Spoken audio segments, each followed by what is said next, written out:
A black woman from Columbia, South Carolina was the first black woman to become an officer in the Women's Army Corps. Her name was Charity Edna Adams.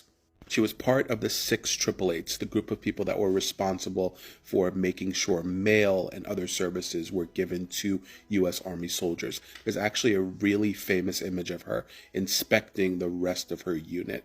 The Smithsonian actually classified her as one of the most important black women in history. A black man from Florence, South Carolina, Arthur Gregg, would wake up in the morning, feed his cows and his chickens, and walk 3 miles to school. He ended up becoming the first black 3-star general. Under the Biden administration, Fort Lee in Virginia was renamed Fort Gregg Adams after these 2 trailblazers in military service. Now, under the Trump administration, it's being renamed back to Fort Lee. The administration is saying that it's not being renamed back to Robert E. Lee, but it's being named after another black man, Fitz Lee.